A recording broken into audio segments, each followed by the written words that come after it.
Hello दोस्तों, welcome to सक्षम classes. जैसा कि लास्ट क्लास में हम लोग मगध एम्पायर शुरू किए थे, तो मगध एम्पायर के तहत दोस्तों हम लोगों ने चंद्रगुप्त मौर्य और बिंदुसार को खत्म कर दिए थे। आज दोस्तों हम पढ़ेंगे अशोक, और अशोक में भी सबसे महत्वपूर्ण पढ़ेंगे कलिंग वार। कुछ स्टूडेंट का सवाल था कि सर कलिंग युद्ध इतना महत्वपूर्ण क्यों है, तो मैं बताना चाहूंगा कि कलिंग युद्ध इसलिए सबसे ज्यादा महत्वपूर्ण है क्योंकि प्राचीन इतिहास, आप बोल सकते हैं प्राचीन विश्व का सबसे बड़ा युद्ध है।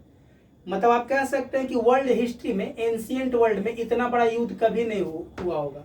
आप खुद अंदाजा लगाइए कि जहां पर 1 लाख से अत्यधिक सेना का कत्लेआम कर दिया हो और 1.5 लाख से ज्यादा सेना को बंदी बना दिया गया हो, और बाद में बंदी बनाने के दौरान भी उनका हत्या कर दिया, तो लगभग आप कह सकते हो कि 2.5 लाख। जहां पर उस समय प्राचीन मगध में आप कह सकते हो कि 15 से 20 लाख का आबादी में अगर मान ले आपका 2 से 2.5 लाख सेना का अगर मृत्यु हो जाता है तो भी बहुत बड़ी बात है।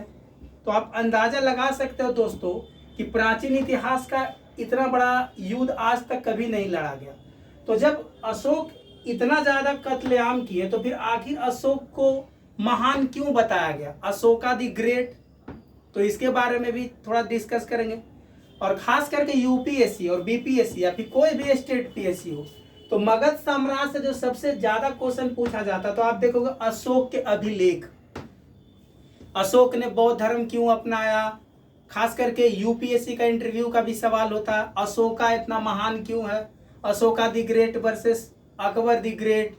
तो बहुत ऐसे सारे सवाल बनाए जाते हैं इंटरव्यू में कि आखिर अशोक ने जब इतना ज्यादा कलिंग युद्ध में इतना हत्या किया तो उनको महान फिर क्यों बताया गया। तो आज हम लोग देखेंगे, सबसे पहले देखेंगे कि अशोक के जानने के स्रोत क्या है, अशोक के खास करके अशोक के अभिलेख में क्या क्या नाम है जो यूपीएससी और स्टेट पीएससी में अक्सर सवाल पूछा जाता है, और कलिंगा वार देखेंगे। तो हम देखेंगे जैसे लास्ट क्लास दोस्तों मगध साम्राज्य शुरू किए थे तो हम लोगों ने हर्यक वंश खत्म कर दिया था, शिशुनाग वंश और नंद वंश, और मौर्य वंश चल रहा था। मौर्य वंश में दोस्तों हम लोगों ने चंद्रगुप्त मौर्य और बिंदुसार खत्म कर दिया था। आज हम लोग अशोक पढ़ेंगे। और जैसा कि जो हमारे नए स्टूडेंट होंगे, नए व्यूअर होंगे, उनको मैं कहना चाहूँगा कि ये मेरा लगभग चौथा वीडियो है। अगर आप लोग डायरेक्ट इस वीडियो को देख रहे हैं तो आप लोग लास्ट पहले का 3 वीडियो देखिए, तभी समझ में आएगा। जैसा कि हम लास्ट क्लास में डिस्कस किए थे कि जो हमारा मगध साम्राज्य है, तो मगध साम्राज्य में अब तक कितने राजवंश आए, तो इसका हम ट्रिक बताए थे हसीन मासू का। हम एग्जाम्पल दिए थे कि मान ले मेरी मासू का बहुत हसीन है, तो हम बताए थे कि सबसे पहले हर्यक वंश मगध साम्राज्य पे आया, फिर शिशुनाग वंश आया, फिर नंद वंश आया, फिर मौर्य वंश आया, फिर शुंग वंश आया, और फिर कर्ण वंश आएगा। तो दोस्तों आज हम लोग मौर्य साम्राज्य पढ़ रहे हैं। मौर्य में अशोका देखेंगे। तो आप जैसे बताए थे इसमें कि हमारा जो 16 महाजनपद था, और 16 महाजनपद का दोस्तों जिक्र किसमें है, अंगुतर निकाय, जो कि बौद्ध साहित्य है। यहाँ से भी प्रीलिम्स में क्वेश्चन पूछा गया कि अंगुतर निकाय किस धर्म का साहित्य है, जैन धर्म, बौद्ध धर्म, हिंदू धर्म। तो दोस्तों यहाँ से भी एक सवाल बनाया जाएगा। इसी में 16 महाजनपद का जिक्र है, और इस 16 महाजनपद में सबसे ताकतवर दोस्तों कौन था, मगध। तो मगध में अब सवाल उठता है कि आज हम लोग पढ़ेंगे मगध साम्राज्य में कौन, अशोक। तो अशोक पढ़ेंगे, और अशोक में खास करके आज पढ़ेंगे कलिंग युद्ध, और साथ ही साथ आज हम लोग देखेंगे कि अशोक किसे सबसे ज्यादा यूपीएससी या फिर बीपीएससी क्या सवाल पूछता है। तो सबसे पहले देखेंगे कि अशोक का नामांकन, अशोक का क्या क्या नाम है, देवानाम पीर, पीर्यदसी, उसके बाद राडियो अशोक, उसके बाद आप देखो कि लगातार इनका नाम लिया गया है, धम घोष से, भेरु घोष से धम घोष। तो कलिंग का लड़ाई का दोस्तों आप देख सकते हैं कि इमेज 261 से 62 ईस्वी में लड़ा गया है,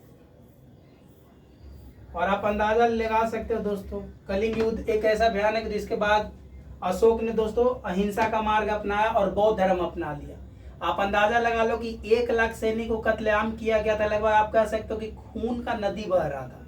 कहा जाता है कि बहुत ज्यादा कत्लेआम हुआ था। मेगास्थनीज भी इसको डील किया दोस्तों। तो आप देख सकते हो, इसके अलावा आप देख सकते हो दोस्तों कि हाथी सेना, अश्व सेना, रथ सेना, पैदल सेना। ऐसे तो कहा जाता है कि नंद वंश के समय में ही लगभग 4 लाख सेना था। तो नंद वंश के बाद मौर्य साम्राज्य आते आते जब चंद्रगुप्त गद्दी पर बैठा तो लगभग 6 लाख से ज्यादा सेना था। तो आप देख सकते हो कि 6 लाख से ज्यादा सेना, जिसमें हाथी सेना, घोड़ा सेना, रथ सेना और पैदल सेना का जिक्र है। तो आप देख सकते हो दोस्तों एक युद्ध का इमेज जो है, कलिंग युद्ध, जिसमें 1 लाख से ज्यादा सेना मारे गए थे, 1.5 लाख को बंदी बनाया गया था। और आप अंदाजा लगा सकते हो कि कितने सैनिकों का हत्या के बाद आप अंदाजा लगा सकते हो कि कितना मानव क्षति हुआ होगा, आर्थिक क्षति और मानव क्षति अंदाजा लगा सकते हो। आप कह सकते हो विश्व इतिहास का सबसे भयानक युद्ध यही रहा है।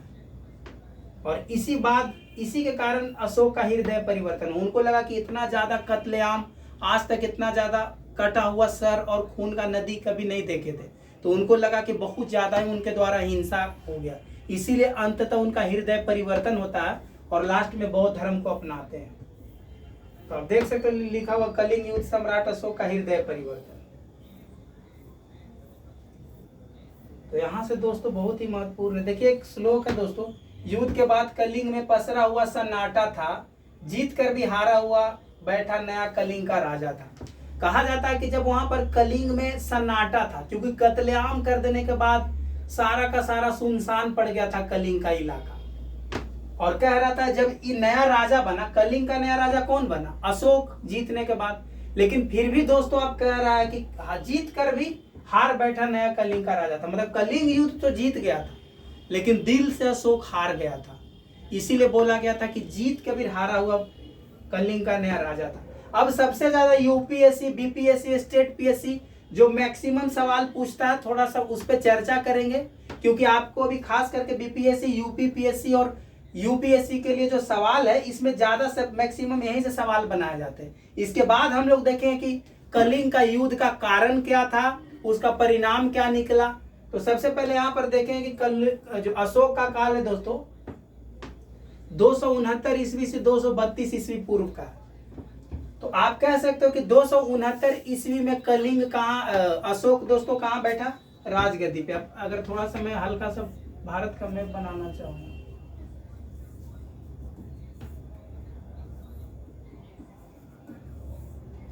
तो ये जो मगध साम्राज्य है, तो मगध साम्राज्य में हम बताए थे दोस्तों कि चंद्रगुप्त मौर्य का बाद इसका बेटा बिंदुसार और बिंदुसार का बेटा अशोक, मतलब चंद्रगुप्त मौर्य का पोता था अशोक।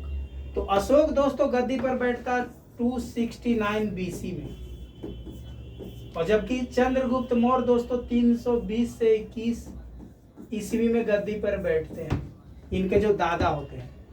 तो आप यहाँ पर देखो कि हालांकि बिंदुसार जब इनका पिताजी जब मगध का राजा होता है, तो उस समय दोस्तों ये अवंती का और तक्षशिला का गवर्नर रह चुके थे, मतलब युद्ध लड़ने का अभ्यास था। क्योंकि एक बार लास्ट क्लास में हम डिस्कस किए थे कि बिंदुसार जब मगध साम्राज्य पे था, तो हम बताए थे कि चंद्रगुप्त मौर्य के आते आते और अशोक के आते थे, यहाँ पर पूरा अखंड भारत का जो संकल्पना था, पूरा दक्षिण भारत से लेकर अफगानिस्तान तक मगध साम्राज्य फैल जाता है। तो हम बताया था कि चंद्रगुप्त जब गद्दी पर बैठता तो अपना साम्राज्य विस्तार करता, उसके बाद उसका बेटा आता बिंदुसार। तो बिंदुसार भी जब दोस्तों साम्राज्य विस्तार यहाँ पर करता है, लेकिन आप देखो कि जब यहाँ पर अफगानिस्तान और तक्षशिला के इलाके में जब क्षेत्रीय राजा उसका विरोध करता है, तो क्षेत्रीय राजा विरोध करता है, तो इस युद्ध को दबाने के लिए बिंदुसार अपना बेटा सुशील और अशोक को भेजता है। तो अशोक के पास युद्ध लड़ने का शुरू से ही एक्सपीरियंस होता है दोस्तों। तो आप कह सकते हो कि अवंती का और तक्षशिला का गवर्नर रह चुका था, मतलब अशोक को युद्ध लड़ने का अभ्यास था। और गद्दी पर बैठने से पहले उज्जैन का गवर्नर था, मतलब 3 क्षेत्र का गवर्नर रहने का एक्सपीरियंस है, युद्ध लड़ने का एक्सपीरियंस है। आप कह सकते हो कि अशोक के पास जो राजा बनने का प्रतिभा कुछ ज्यादा ही था, और साथ ही साथ वो बहुत ही महत्वाकांक्षी था, क्योंकि इसके तो ज्यादा थे चंद्रगुप्त मौर्य, वो भी साम्राज्यवादी थे, इनके पिताजी थे बिंदुसार, वो भी साम्राज्यवादी थे। लास्ट क्लास में हम डिस्कस किए हैं कि किस प्रकार से सिंह सेन वगैरह का उपाधि लिए है, अमित्रघात का उपाधि लिए इनके पिताजी। अमित्रघात मतलब दुश्मनों का नाश करने वाला। तो कहीं न कहीं इनके पिताजी भी साम्राज्यवादी थे, तो अशोक भी अल्टीमेटली साम्राज्यवादी होगा। और इसी साम्राज्यवादी के चाह में कलिंगा का जो युद्ध लड़ेगा, जिसमें बहुत ज्यादा नरसंहार होगा। तो यहां से दोस्तों सबसे पहले थोड़ा सा देखेंगे कि आखिर यहाँ पर पिताजी का नाम तो बिंदुसार है, जिनके बारे में ऑलरेडी डिस्कस कर चुके हैं लास्ट क्लास में। अमित्रघात का उपाधि लिए हैं, सिंहसेन का उपाधि लिए हैं, और माता का नाम सुभद्रांगी है, जो कि चंपा की राजकुमारी है। चंपा दोस्तों जो कि मगध साम्राज्य एक अंग है, अंग का राजधानी चंपा था, जहां का राजा कौन था दोस्तों? ब्रह्मदत्त। जो ब्रह्मदत्त को किसने हराया था? तो हम बताते जब बिंबिसार, हम बताते मगध साम्राज्य का जो पहला वास्तविक संस्थापक बिंबिसार था, जो आप देखो क्या ब्रह्मदत्त को हरा के, ब्रह्मदत्त कहाँ का राजा था? अंग का, और अंग का राजधानी कहाँ था? चंपा। तो वही चंपा दोस्तों, उसी चंपा की राजकुमारी थी इनकी माता। इसका जिक्र कहाँ है दोस्तों? तो दिव्यवदान, जो कि एक संस्कृत बौद्ध ग्रंथ है। तो यहाँ से पूछेगा अशोक की माता का नाम क्या है और इसका जिक्र किसमें है? तो दिव्यवदान में दोस्तों इसका जिक्र है, जो कि एक बौद्ध साहित्य। यहाँ से पहला सवाल बनाया जाएगा, मैच द फॉलोइंग, या फिर यूपीएससी, कोई भी स्टेट पीएससी बीएससी, पहला सवाल यहाँ से बनेगा। दूसरा कहा जाता है कि अशोक की लगभग 5 पत्नियां थी, इसका भी जिक्र है अभिलेख में, अशोक का अभिलेख में जिक्र है। लेकिन सबसे महत्वपूर्ण है दोस्तों, नाग देवी का जिक्र किसमें है? तो दिव्यवदान में है। दिव्यवदान में जिक्र है कि अशोक की जो पत्नी है नाग देवी, इसी का बेटी है संघमित्रा और बेटा है महेंद्र। इसका नाम इसलिए जिक्र होगा कि जब कलिंग युद्ध समाप्त होगा, तो कलिंग के बाद जब अशोक का हृदय परिवर्तन होगा और अशोक जब बौद्ध धर्म अपना लेंगे, तो बौद्ध धर्म का प्रचार बहुत दूर दूर तक करते हैं। श्रीलंका, नेपाल, भूटान, फिर इधर आप देखोगे कि दोस्तों दक्षिण पूर्व एशिया के क्षेत्र भी, जैसे वियतनाम, कंबोडिया, लाओस, थाईलैंड, ये सब का इलाका, फिर चीन, तो दूर दूर तक दोस्तों इसका प्रचार प्रसार होता है। तो यहाँ पर पूछेगा, एक सवाल पूछा है कि अशोक ने अपना बेटा और बेटी को धर्म प्रचार करने के लिए श्रीलंका भेजे थे, क्या नाम था? तो आप कहोगे जो श्रीलंका में बौद्ध धर्म का प्रचार प्रसार करने गए थे, तो बेटी का नाम संघमित्रा है और बेटा का नाम महेंद्र है। दोनों अशोक का बेटी और बेटा है, और इनका पत्नी किन से था? नाग देवी से था। इसका जिक्र किस में है? तो दिव्यवदान में। तो इसलिए इंपॉर्टेंट हो जाता है दोस्तों। अब यहाँ पर हम बताएं अभी कि जैसे अशोक जब गद्दी पर बैठेगा, तो ऑलरेडी हम हल्का सा भी हिंट्स आपको दिए थे दोस्तों कि अशोक जब गद्दी पर बैठेगा तो 3-4 जगह युद्ध लड़ने का एक्सपीरियंस रहा अशोक। एक तो हम बताए थे यहाँ पर दोस्तों कि तक्षशिला, तक्षशिला के बाद अवंती, अवंती के बाद उज्जैन। तो यहाँ पर बता रहा है कि भाई अशोक जब राजगद्दी पर बैठेंगे 269 ईस्वी पूर्व में, तो उससे पहले कहाँ का दोस्तों? तो आप यहाँ पर देख सकते हो उज्जैन का राज्यपाल थे। करेंट में उज्जैन का राज्यपाल था, लेकिन इनके पहले एक्सपीरियंस कहाँ रहा? तक्षशिला का भी और अवंती का भी। अब यहाँ पर सबसे इंपॉर्टेंट सवाल है जो एग्जाम में अक्सर पूछा गया, रिपीटेडली पूछा गया है, यूपीएससी में और बीपीएससी में रिपीटेडली पूछा गया है कि अशोक का नाम किस अभिलेख में है। खास करके कौन कौन ऐसे अभिलेख है जिनमें अशोक का नाम अशोक है। तो आप इसको मान लो दोस्तों कि 100% इंपॉर्टेंट है और यहां से सवाल अक्सर बनता ही बनता है। तो आप देखोगे मास्की, गुर्जरा, नेटूर और आपका दोस्तों यहाँ उदयगोलन, इस जगह में दोस्तों अशोक का नाम अशोक मिलता है। एग्जाम में अक्सर पूछा है और इसको आप नोट डाउन कर लो, ये बहुत ही वेरी वेरी इंपॉर्टेंट है। यहां से ही क्वेश्चन आएगा ही आएगा। बीपीएससी अगर आप दे रहे हो, यूपीएससी दे रहे हो, स्टेट पीएससी, तो अक्सर पूछा अशोक का नाम अशोक किस अभिलेख में। तो ये 4 नाम अभिलेख है दोस्तों, मास्की, गुर्जरा, नेतुर और उदयगोलन, इसमें अशोक का नाम अशोक मिलता है। तो यहां से एक सवाल बनाया जाएगा। दूसरा सवाल है कि भाई पुराण में क्या नाम है? तो अशोक वर्धन। पुराणों में दोस्तों अशोक का नाम अशोक वर्धन है। अब सवाल उठता है कि सर अशोक के बारे में क्यों चर्चा कर रहे हैं? तो आप पढ़ाओगे अशोका द ग्रेट, आखिर एंशिएंट हिस्ट्री का और पूरा भारतीय इतिहास का एक महान शासक है, तो थोड़ा सा इसका इंट्रोडक्शन तो बनता है। तो इंट्रोडक्शन से बहुत ज्यादा सवाल पूछा जाता है कि भाब्री अभिलेख में अशोक का नाम क्या है? तो पीर्यदसी, मतलब देवताओं का पीर, जो देवताओं का पीर हो उसको दोस्तों पीर्यदसी बोलते हैं, मतलब देवा नाम पीर। बाद में देखोगे कि जो अशोक का पौत्र है दशरथ, अशोक का जो पौत्र है दशरथ, वो भी दोस्तों देवा नाम पीर उपाधि लेता है अपने दादा के समान। जैसे अशोक ने उपाधि लिया देवा नाम पीर, तो देवा नाम पीर इसका पौत्र दशरथ भी उपाधि लेता है। और जैसे आप देखो कि अशोक ने गुहा अभिलेख में जैसे हम सुदामा गुहा अभिलेख, आप देखो कर्ज गुहा अभिलेख, विश्व झोपड़ी आप देखो कि गुहा अभिलेख बनाया है।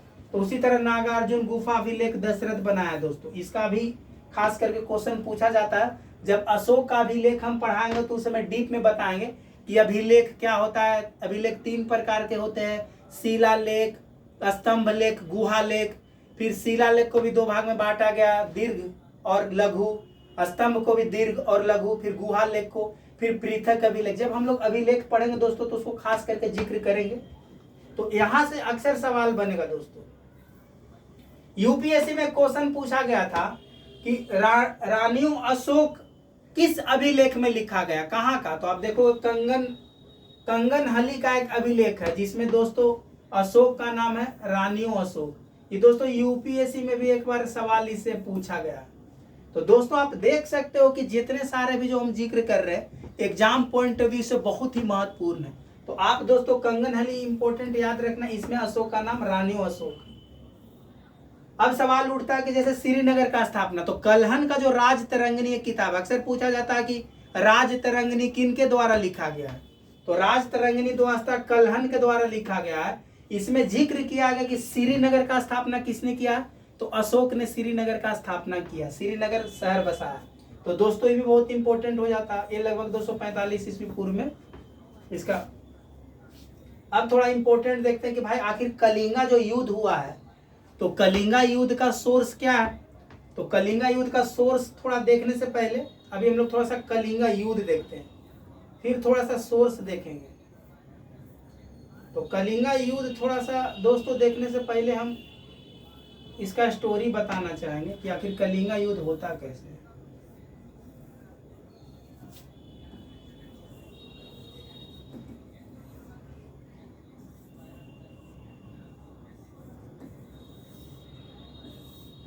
कलिंग युद्ध दोस्तों देखेंगे, यहाँ पर हमारा मगध साम्राज्य है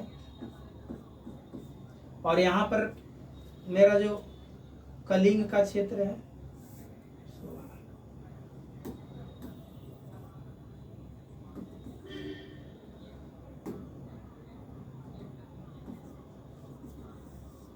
यहाँ पर मेरा मगध का इलाका, यहाँ पर कलिंग का इलाका है, मगध साम्राज्य और यहाँ पर कलिंग है। हम दोस्तों लास्ट क्लास जब डिस्कस कर रहे थे तो हम लोग जैसे मान लेते हैं, यहाँ पर हम बताएं सबसे पहले हर्यक वंश आया था। हर्यक वंश के बाद दोस्तों हम लोग देखे थे शिशुनाग वंश, शिशुनाग वंश के देखे थे नंद वंश। तो नंद वंश में दोस्तों महापदानंद के बारे में हम लोग पढ़े थे। महापदानंद दोस्तों सबसे ताकतवर राजा होता। हम बताए थे कि जब मगध साम्राज्य में अब तक जितने भी राजा हैं, तो नंद वंश का जो राजा था महापदानंद, वो सबसे पहले एकराट, चक्रवर्ती, विराट, सम्राट ऐसा उपाधि लिया था और सबसे वास्तविक राजा के रूप में जाना जाता था महापदानंद।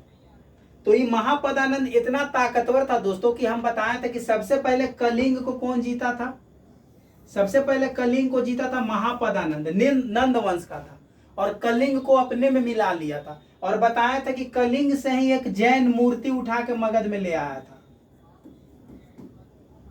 तो इसका पृष्ठभूमि यह होता है कि जब मगध साम्राज्य में नंद वंश का स्थापना होता है और नंद वंश का जो राजा होता है महापदानंद, तो महापदानंद जब मगध का राजा होता है तो यह भी एक महत्वाकांक्षी होता है, ये भी साम्राज्यवादी विस्तार करता है। तो आप देखो कि साम्राज्य विस्तार के क्रम में कलिंग को जीतता है। कलिंग को जीतने को इसको क्या करता है, अप्रत्यक्ष रूप से अपने नियंत्रण में ले लेता है और यहाँ से कलिंग से जैन मूर्ति भी उठा के मगध में लाता है। तो आप देखो कि जिस प्रकार नंद वंश का शासन होता, तो नंद वंश के दौरान जो कलिंग है वो मगध के अधीन है। लेकिन आप देखो कि महापदानंद के बाद इसका बेटा नंद वंश आता है, नंद वंश का धनानंद आता है। जब महापदानंद का बेटा धनानंद गद्दी पे बैठता है तो इस धनानंद को दोस्तों चंद्रगुप्त मौर्य हरा देता है, जो अशोक का दादाजी होते हैं। चंद्रगुप्त मौर्य धनानंद को हरा के खुद मगध गद्दी पर बैठेंगे। तो दोस्तों जब देखोगे कि जब चंद्रगुप्त मौर्य गद्दी पर बैठेगा तो चंद्रगुप्त मौर्य जब गद्दी पर बैठेगा तो फिर कलिंग अपने को स्वतंत्र कर लेता है। मतलब यहाँ का जो राजा है खुद को स्वतंत्र कर लेता है। जबकि हम क्या बताएं, जब यहाँ पर मगध में जब महापदानंद है और महापदानंद का बेटा जब धनानंद है, तो धनानंद के दौरान तक दोस्तों कलिंग किसका अंग है? कलिंग अधीनता स्वीकार किया हुआ है किसका? मगध का। लेकिन जैसे मगध पे दोस्तों आप देखो कि चंद्रगुप्त मौर्य आएगा तो कलिंग अपने को स्वतंत्र कर लेगा। मतलब कलिंग बोलेगा अब मैं मगध का अधीन नहीं हूं, मैं एक स्वतंत्र राजतंत्र हूं और मुझे मगध से कोई लेना देना नहीं है। तो दोस्तों देखोगे चंद्रगुप्त के समय में कलिंग अपने को स्वतंत्र कर लिया। अब सवाल उठता है कि क्या चंद्रगुप्त कलिंग को जीतना नहीं चाहेंगे क्या? कोई भी राजा चाहेगा कि मेरा साम्राज्य विस्तार हो, ज्यादा से ज्यादा साम्राज्य उसके अधीन हो। तो चंद्रगुप्त मौर्य भी दोस्तों जीतना चाहेगा कलिंग को, लेकिन जीत नहीं पाएगा। चंद्रगुप्त मौर्य भी जीत नहीं पाएगा। फिर इसके बेटा जो बिंदुसार भी जीत नहीं पाएगा। तब लास्ट में दोस्तों अशोक आएगा गद्दी पे।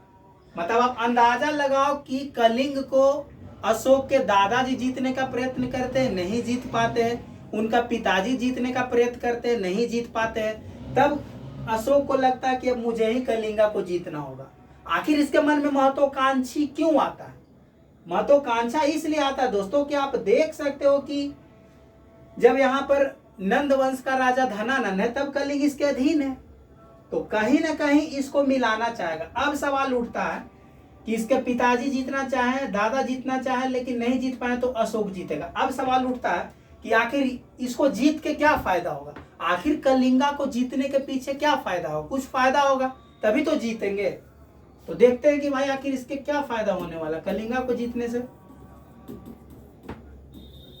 तो कलिंगा के जीतने का फायदा दोस्तों आप देखोगे कि कलिंगा एक बहुत ही संपन्न राज का इलाका है, बहुत ही आर्थिक रूप से संपन्न था, व्यापार करने के लिए भी बहुत ही अच्छा सूटेबल जगह था, समुद्र से इसका इलाका था। तो आप जो है दक्षिण पूर्व एशियाई के देशों से जुड़ सकते थे, आप देख सकते हो। तो आप यहाँ पर जो उड़ीसा का क्षेत्र है दोस्तों, उड़ीसा कहने का मतलब कलिंगा मतलब आज का उड़ीसा और आंध्र प्रदेश का इलाका। तो जो उड़ीसा और आंध्र प्रदेश का इलाका है, तो देख सकते हो यहाँ पर बंगाल की खाड़ी है दोस्तों। तो बंगाल की खाड़ी होने के कारण आप इधर दक्षिण पूर्व एशियाई देश जैसे बर्मा हो गया, वियतनाम हो गया, कंबोडिया हो गया, थाईलैंड हो गया, इधर भी व्यापार करने के लिए आसान होगा। व्यापार समुद्री मार्ग के द्वारा। ऊपर से आर्थिक रूप से कलिंगा का इलाका बहुत ही संपन्न था। तो आप देख सकते हो आर्थिक रूप से संपन्न कहने का मतलब यहाँ का लैंड फर्टाइल था, उत्पादन ज्यादा होता था। फिर साथ ही साथ हाथी सेना के लिए भी हाथी का बहुत बड़ा क्षेत्र है। आप देखोगे उड़ीसा और आंध्र प्रदेश के क्षेत्र में हाथी बहुत ज्यादा पाया जाता है। तो कहीं ना कहीं क्षेत्र कलिंगा जो मगध के लिए बहुत ही महत्वपूर्ण था। तो अशोक को लगा कि अगर हम कलिंगा को जीत लेंगे तो हमारा समुद्री व्यापार भी अच्छा हो जाएगा, आर्थिक रूप से संपन्न हो जाएंगे, विदेशों तक भी अपना व्यापार का विस्तार कर पाएंगे। तो कहीं ना कहीं आर्थिक रूप से, राजनीतिक रूप से, सांस्कृतिक रूप से कलिंगा मगध के लिए महत्वपूर्ण था। इसीलिए वह कलिंगा को जीतने का प्रयत्न किए। और अंततः देखेंगे दोस्तों कि कलिंगा का वार में क्या होगा। तो थोड़ा इसमें देखते हैं कि अब कलिंगा का वार में क्या होने वाला है दोस्तों। ये लगभग कब लड़ा गया है उसमें थोड़ा सा जिक्र करेंगे। ऐसे तो लगभग 5 से 6 लाख का सेना था दोस्तों यहाँ पर अशोक के पास, क्योंकि धनानंद के समय ही 4 लाख से ज्यादा सेना था और 1.5 लाख से ज्यादा सेना मारा जाएगा दोस्तों। अभी लड़ाई कहाँ लड़ा गया थोड़ा उसके बारे में देखेंगे। कलिंगा का युद्ध, जैसे हम बताएं कलिंग का युद्ध धन और संसाधन, क्योंकि उड़ीसा का क्षेत्र और जो आंध्र प्रदेश का क्षेत्र है खनिज, उस समय लोहा का भी दोस्तों बहुत ज्यादा हथियार बनाया जा रहा था। आप लोह युग का शुरुआत 6 सेंचुरी BC होता है। हाथी का यूज बता ही दिए समुद्री शक्ति के रूप में। तो युद्ध दोस्तों लड़ा गया है। आप देख सकते हो कि धौली के पहाड़ी, उड़ीसा का धौली पहाड़ी के बीच और नदी है दया नदी के तट पे। हालांकि सब फैक्चुअल इंफॉर्मेशन है, उतना खास फैक्चुअल इंफॉर्मेशन है। किस नदी? तो दया नदी। और कौन सा पहाड़ी? तो धौली पहाड़ी पे लड़ा गया। कब लड़ा गया? इंपॉर्टेंट है, 261 ईस्वी में दोस्तों लड़ा गया था। अब सवाल उठता है कि जब लड़ा गया तो कलिंग का राजा कौन था? तो यहाँ पर देखोगे दोस्तों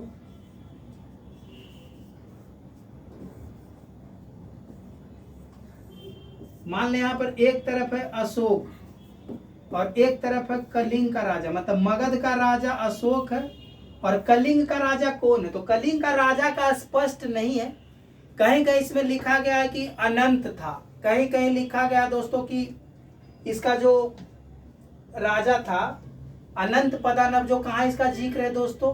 तो अभिलेख में जिक्र है। और साथ ही साथ हाथी गुफा अभिलेख में क्या बताया गया है? नंद राजा। तो हालांकि इसके बारे में स्पष्ट जानकारी नहीं है, इतिहासकारों के बीच में भी डिबेट है कि असली राजा कौन था। तो आप देखोगे कि एक तरफ तो अशोक है, कलिंग के राजा, मगध के राजा, और कलिंग के राजा कौन है? तो कलिंग के राजा एक तरफ बोला जाता नंद राजा है। नंद राजा दोस्तों जो कहाँ किसमें जिक्र है? हाथी गुफा अभिलेख में। हाथी गुफा अभिलेख में माना गया है कि जो कलिंग का राजा है कौन है दोस्तों? तो नंद राजा है। हालांकि एक और राजा है जिसका जिक्र मैं बताऊंगा,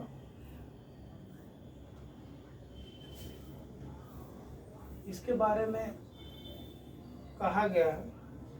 हाँ, एक राजा अनंत पदानव भी है, लेकिन स्पष्ट नहीं है, किसी एक राजा का नाम शिलालेख में स्पष्ट नहीं मिलता। तो आप अंदाजा लगाओगे कलिंग का राजा अनंत को भी माना जा सकता है और नंद को भी माना जाता है, तो स्पष्ट नहीं है। हालांकि एक तरफ तो तय है कि मगध का राजा अशोक है, लेकिन कलिंग का राजा कहीं कहीं अनंत स्पष्ट नहीं, और कहीं कहीं आपको दोस्तों क्या मिलेगा? नंद। इसका जिक्र कहाँ? तो हाथी गुफा अभिलेख जो उड़ीसा का, जो खारवेल राजा का, उसमें जिक्र है। और इसमें ये भी जिक्र है दोस्तों, भी जो हम कुछ देर पहले जो स्टोरी बताए थे कि जब यहाँ पर हम बताए थे दोस्तों कि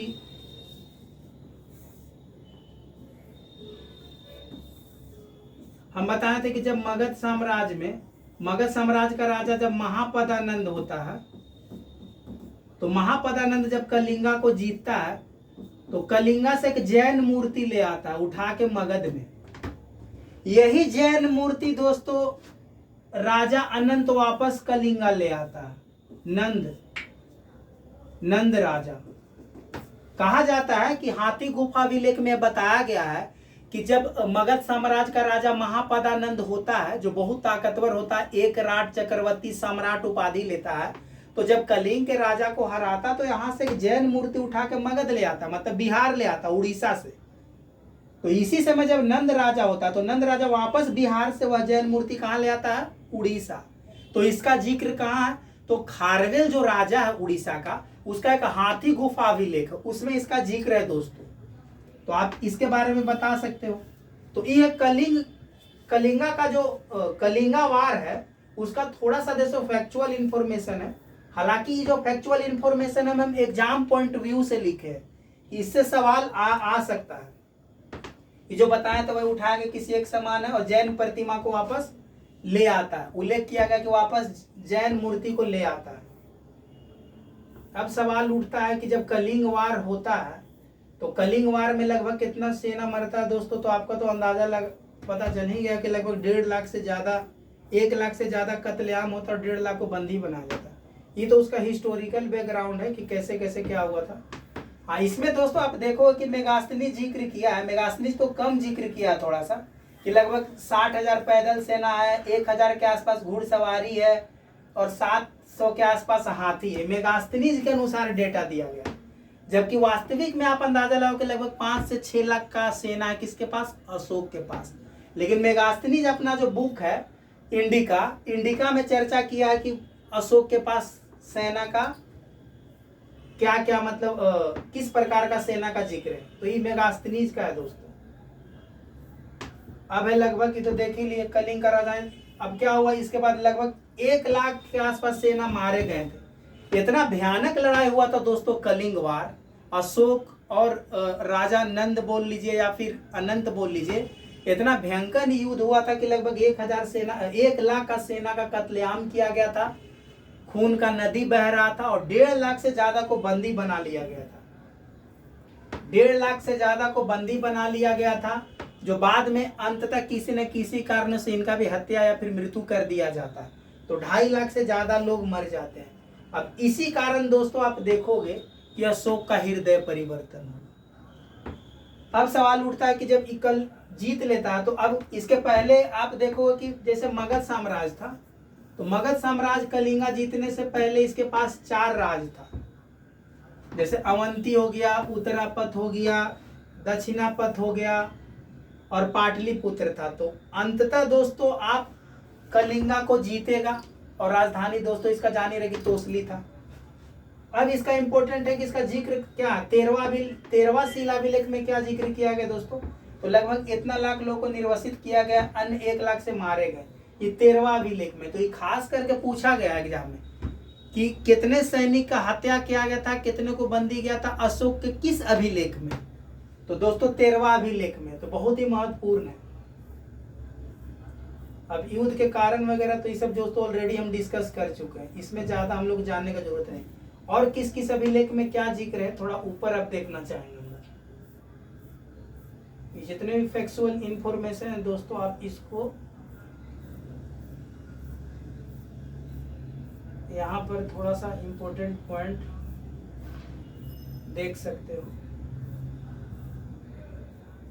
यहाँ पर युद्ध करने से पहले जो खास करके सब एग्जाम में आएगा, 13वां अभिलेख के अनुसार उसने अपने राज्याभिषेक 8वें वर्ष के बाद कलिंगा पर बैठा और साथ ही साथ 10वें वर्ष संघ में शामिल हुआ। मतलब 13वां अभिलेख में जिक्र किया दोस्तों कि अशोक गद्दी पर कब बैठता, अशोक गद्दी पर बैठता 269 BC में। तो कह रहा है कि जब वह गद्दी पर बैठता तो गद्दी पर बैठने के 8 वर्ष बाद ही कलिंग का लड़ाई लड़ता है। तो 8 वर्ष बाद मतलब 261 BC में कलिंगा का लड़ाई लड़ता है और बोलता है कि 10वें वर्ष, तो 2 साल और इसमें घटाइए तो मतलब 259। इसमें दोस्तों क्या होता है, बौद्ध धर्म अपना लेता है। तो 269 में बौद्ध धर्म अपना लेता है, सत्य और अहिंसा। तो दोस्तों इसमें यहाँ से सवाल अब सवाल किस में है, तो दोस्तों 13वां अभिलेख में भी इसका जिक्र है। तो ये जो लड़ाई के बारे में भी 13वें अभिलेख में जिक्र है, बौद्ध भी धर्म अपना लेता वो भी 13वें शिलालेख में जिक्र है दोस्तों। तो बहुत ही महत्वपूर्ण है 13वां शिलालेख।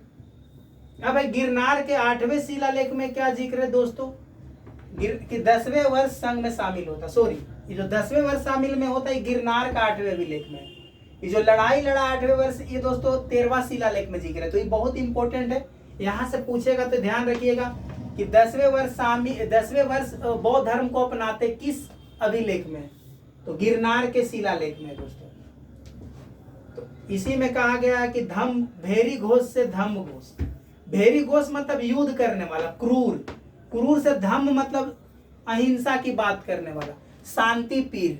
इसका जिक्र किसे दोस्तों, तो गिरनार के अभिलेख में। अगर पूछ लेगा कि भेरी घोष से धम्म घोष का भी जिक्र किस में किया गया है, तो गिरनार के 8वें शिलालेख में जिक्र किया गया। तो बहुत वेरी वेरी इंपॉर्टेंट है, इससे यहाँ एक सवाल बन सकता है दोस्तों। सैन्य दिग्विजय का युद्ध समाप्त हुआ, मतलब यहाँ पर सैन्य दिग्विजय, अब युद्ध समाप्त हुआ और आध्यात्मिक हो गए।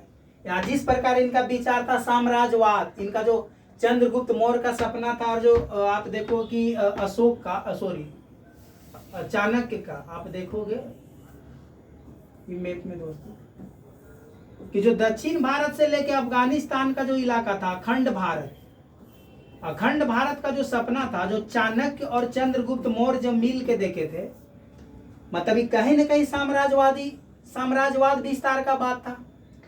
इसी को तो अशोक आगे बढ़ाए। तो बोले कि आज के बाद जो दिग सैन्य विजय है, मतलब युद्ध करना, साम्राज्य विस्तार करना, इसको छोड़ना है और आध्यात्म का जीवन जीना। इसीलिए सत्य और अहिंसा की बात करते हैं, सारे प्रजा को अपना संतान बताते हैं अशोक बाद में, कलिंगा युद्ध के बाद।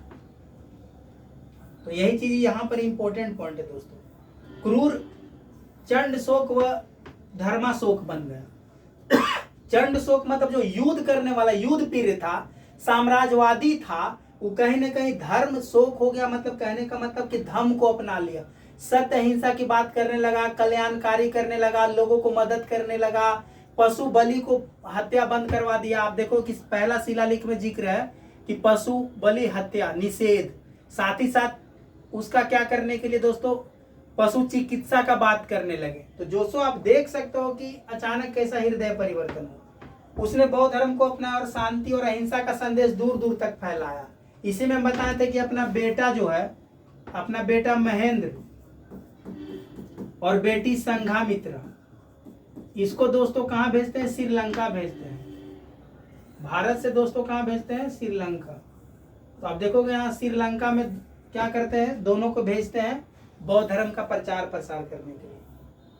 ये अशोक के बारे में अनुवाद है दोस्तों, इनका जब हृदय परिवर्तन होता है। तो ये अगर आपको स्क्रीनशॉट लेना तो ले सकते हैं। किस प्रकार सारे संतान बोलते हैं कि सब मनुष्य मेरी संतान है, जिस प्रकार मैं अपनी संतान के लिए चाहता हूँ मेरे द्वारा वह सब प्रकार के लोग थे। तो अल्टीमेटली कहीं ना कहीं सबको प्रजा से संतान मानना शुरू कर दिया। अचानक हृदय परिवर्तन इतना ज्यादा हो गया।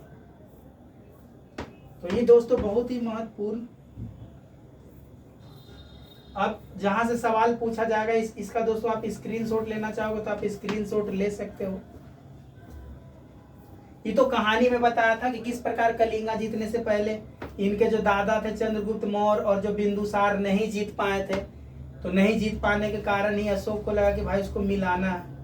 अब अंत एक दो लास्ट का बिंदु है दोस्तों जहां से क्वेश्चन पूछेगा, उस पर खास करके हम चर्चा कर लेते हैं।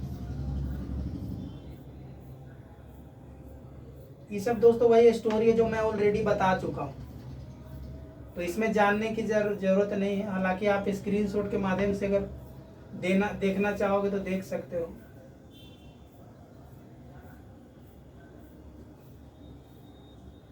हाँ, एक बहुत इंपॉर्टेंट फैक्ट है दोस्तों, देखो अशोक ने उत्तर भारत से सीलोन और ग्रीस से बर्मा तक बौद्ध धर्म का प्रचार किया। देख सकते हो तो सीलोन उस समय श्रीलंका का नाम था। श्रीलंका का पुराना नाम सीलोन है। तो सीलोन में भी ग्रीस मतलब यूनान के क्षेत्र में, बर्मा के क्षेत्र में बौद्ध धर्म का प्रचार किए थे दोस्तों। इसका सबसे छोटा अभिलेख है दोस्तों रुम्नी दे। तो रुम्नी दे दोस्तों ये लुम्बिनी का क्षेत्र में, जब अशोक कहा जाता है कि अशोक जब लुम्बिनी जाते हैं,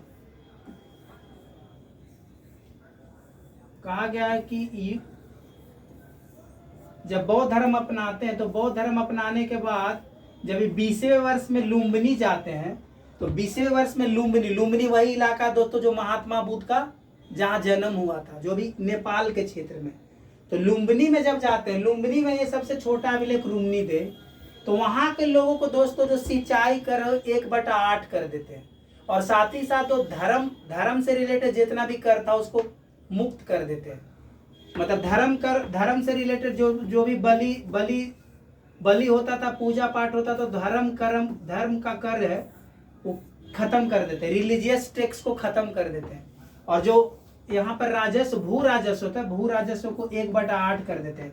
यहाँ से सवाल पूछा है कि किस अभिलेख में अशोक ने भू राजस्व को 1/8 कर दिए। तो दोस्तों देख सकते हो कि रुम्नी दे अभिलेख कहाँ है? लुम्बिनी में, नेपाल के क्षेत्र में। तो ये बहुत ही महत्वपूर्ण है दोस्तों, यहाँ से बहुत वेरी वेरी इंपॉर्टेंट मान सकते हो। फिर सिहली अनुश्रुति। अब हाँ, बाद में पूछा जाता है कि आखिर अशोक जो है बौद्ध धर्म अपनाते हैं तो उनको प्रवचन कहाँ से मिलता है और उनको बौद्ध धर्म में दीक्षा कौन देते हैं। तो यहाँ से दोस्तों आप देखोगे इसका जिक्र है। तो श्रीलंका का 2 साहित्य है, दीपवंश और महावंश। यूपीएससी यहाँ से भी सवाल पूछा है कि दीपवंश और महावंश किसका साहित्य है? बौद्ध, जैन, हिंदू। तो आप कह सकते हो बौद्ध है। कहाँ का है? तो श्रीलंका का है। इसमें दोस्तों क्या जिक्र किया? इसी में जिक्र किया गया कि अशोक अपना चचेरा भाई निग्रोथ इनका चचेरा भाई होता, इन्हीं से प्रवचन सुनते हैं, बौद्ध धर्म का प्रवचन सुनते हैं। प्रवचन सुनने के बाद ये दोस्तों दीक्षा लेते हैं किनसे? तो उपगुप्त, इनका गुरु का नाम होता उपगुप्त से दीक्षा लेते हैं बौद्ध धर्म का। तो यहाँ से क्वेश्चन पूछेगा कि अशोक किन से दोस्तों बौद्ध धर्म का प्रवचन सुनते हैं? तो निग्रोथ इनका चचेरा भाई है।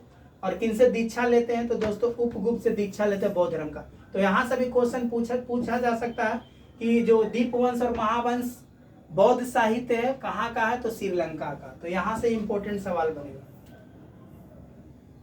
इसमें जिक्र है कि मिस्र का राजा जो टोलमी टू है या फिर फिलाडेल्फस, डायनीसियस राजदूत भेजता अशोक के समय में भी। हालांकि आप देखो कि बिंदुसार के समय में भी हम ऑलरेडी डिस्कस किए थे कि जो मिस्र का राजा है टोलमी टू है फिलाडेल्फस, वो भी अपना राजदूत भेजता कहाँ? बिंदुसार, जो अशोक के पिता के दरबार में। इनका अशोक का तुलना रोमन का राजा कॉन्स्टेंटाइन से किया गया। क्यों? क्योंकि आप देखोगे कि कॉन्स्टेंटाइन भी दोस्तों क्या अपना लिया था बाद में? ईसाई धर्म। और अशोक ने भी बाद में कौन सा धर्म अपना लिया था? बौद्ध धर्म। तो कहा गया कि अशोक का तुलना किस राजा से किया गया? तो कॉन्स्टेंटाइन से किया गया। हालांकि कॉन्स्टेंटाइन और पहले ही ईसाई धर्म अपना लिया था, कॉन्स्टेंटाइन इतना बड़ा कत्लेआम नहीं किया था, लेकिन अशोक का हृदय परिवर्तन हुआ था कत्लेआम करने के बाद। तो दोनों में यही डिफरेंस है। तो आप कॉन्स्टेंटाइन भी ईसाई धर्म अपनाया था और अशोक इसके पहले किस धर्म थे? तो ब्राह्मण धर्म थे, हिंदू धर्म के थे वो। इसका भी जिक्र दोस्तों राजतरंगिणी में भी किया गया है। तो यहां से दोस्तों इनका तुलना किया गया है और इस सब चीज तो ऑलरेडी हम लोग डिस्कस कर दिया। हाँ, इनका अगर यहाँ से क्वेश्चन पूछता है कि अशोक का अभिलेख को सबसे पहले किसने पढ़ा? तो जेम्स प्रिंसप। कब पढ़े थे? तो 1837 ईस्वी में। तो जेम्स प्रिंसप सबसे पहले अशोक को पढ़े थे। प्रियदर्शी देवा नाम पीर और अशोक का नाम अशोक है। सबसे पहले जेम्स प्रिंसप ने बताया। यहाँ भी बीपीएससी में एक बार सवाल पूछा है। और अशोक का शिलालेख को सबसे पहले किसने पढ़ा? तो टी पैंथलर। टी पैंथलर सबसे पहले पढ़ा था, खोज किया था। किसने खोज किया था? तो टी पैंथलर 1750 में। और किसने पढ़ा था? तो जेम्स प्रिंसप। तो दोस्तों आज के लिए इतना ही रहने देते हैं। बाकी अशोक का जो महत्वपूर्ण अभिलेख है उसको हम लोग नेक्स्ट वीडियो में चर्चा करेंगे। एक बार थोड़ा ओवरव्यू अगर आप लोग स्क्रीनशॉट लेना चाहोगे तो इशारा का मैं ऐसे ऐसे कर रहा हूँ स्लाइड, आप स्क्रीनशॉट लेकर बहुत सारा फैक्चुअल इंफॉर्मेशन है जो आपका यूपीएससी, बीपीएससी और कोई भी एग्जाम पॉइंट ऑफ व्यू से बहुत ही महत्वपूर्ण है। कंसेप्चुअल क्लियरिटी के लिए भी आप इसको देख सकते हैं दोस्तों। तो स्क्रीनशॉट इसको आप ले सकते हो जल्दी जल्दी जो नहीं लिए होंगे। तो आज के लिए इतना ही। आप देख सकते हो कि दोस्तों कलिंगा वार कितना महत्वपूर्ण था और कलिंगा वार के बाद किस प्रकार अशोक का हृदय परिवर्तन हुआ और बौद्ध धर्म बहुत पॉपुलर हुआ, उसमें अशोक का भी एक बहुत बड़ा रोल है। आज देखोगे दोस्तों कि बहुत सारे साउथ ईस्ट एशिया के देश जैसे वियतनाम, कंबोडिया, लाओस, थाईलैंड, फिर चीन, तिब्बत, बहुत सारे आज भी बौद्ध धर्म के अनुयायी हैं। देख रहे हो दोस्तों ये ऑलरेडी। तो आज हमारा दोस्तों मगध साम्राज्य में अशोक खत्म हुआ। नेक्स्ट हम लोग पढ़ेंगे अशोक के अभिलेख और अशोक के अभिलेख के बाद दोस्तों हम लोग पढ़ेंगे जो बचा हुआ शुंग वंश और फिर हम लोग देखेंगे कण्व वंश। किस प्रकार से जो अशोक के बाद जो इसका बेटा है, पौत्र आएगा दशरथ और अंतिम राजा आएगा बृहद्रथ। अंतिम राजा आएगा दोस्तों बृहद्रथ और बृहद्रथ का हत्या कौन करेगा?